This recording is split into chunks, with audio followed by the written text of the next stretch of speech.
کلام مقدس نئے عہد نامہ میں سے کلسیوں کے نام پولس رسول کا خط، اس کا 3 باب۔ پس جب تم مسیح کے ساتھ جلائے گئے تو عالم بالا کی چیزوں کی تلاش میں رہو جہاں مسیح موجود ہے اور خدا کی دائنی طرف بیٹھا ہے۔ عالم بالا کی چیزوں کے خیال میں رہو، نہ کہ زمین پر کی چیزوں کے، کیونکہ تم مر گئے اور تمہاری زندگی مسیح کے ساتھ خدا میں پوشیدہ ہے۔ جب مسیح جو ہماری زندگی ہے ظاہر کیا جائے گا تو تم بھی اس کے ساتھ جلال میں ظاہر کیے جاؤ گے۔ پرانی زندگی اور نئی زندگی۔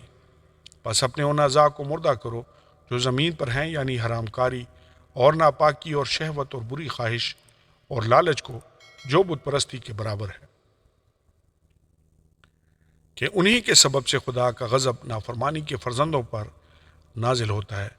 اور تم بھی جس وقت ان باتوں میں زندگی گزارتے تھے اس وقت انہی پر چلتے تھے، لیکن اب تم بھی ان سب کو، یعنی غصہ اور قہر اور بدخواہی اور بدگوئی اور منہ سے گالی بکنا چھوڑ دو۔ ایک دوسرے سے جھوٹ نہ بولو، کیونکہ تم نے پرانی انسانیت کو اس کے کاموں سمیت اتار ڈالا ہے اور نئی انسانیت کو پہن لیا ہے، جو معرفت حاصل کرنے کے لیے اپنے خالق کی صورت پر نئی بنتی جاتی ہے۔ وہاں نہ یونانی رہا نہ یہودی، نہ ختنہ نہ مختونی، نہ وحشی نہ سکوتی، نہ غلام نہ آزاد، صرف مسیح سب کچھ اور سب میں ہے۔ بس خدا کے برگزیدوں کی طرح جو پاک اور عزیز ہیں، دردمندی اور مہربانی اور فروتنی اور حلم اور تحمل کا لباس پہنو۔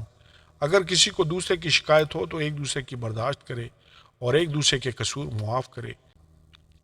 جیسے خداوند نے تمہارے قصور معاف کیے ویسے ہی تم بھی کرو۔ اور ان سب کے اوپر محبت کو جو کمال کا پٹکا ہے باندھ لو، اور مسیح کا اطمینان جس کے لیے تم ایک بدن ہو کر بلائے بھی گئے ہو تمہارے دلوں پر حکومت کرے، اور تم شکر گزار رہو۔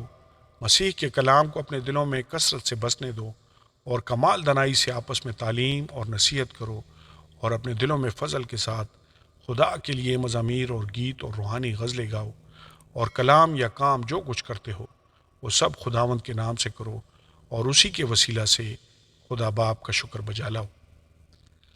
نئی زندگی میں شخصی تعلقات۔ اے بیویو، جیسا خداوند میں مناسب ہے اپنے شوہروں کے تابع رہو۔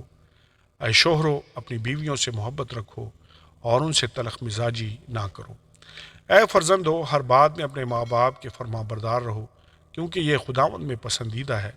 اے اولاد والو، اپنے فرزندوں کو دکھ نہ کرو تاکہ وہ بے دل نہ ہو جائیں۔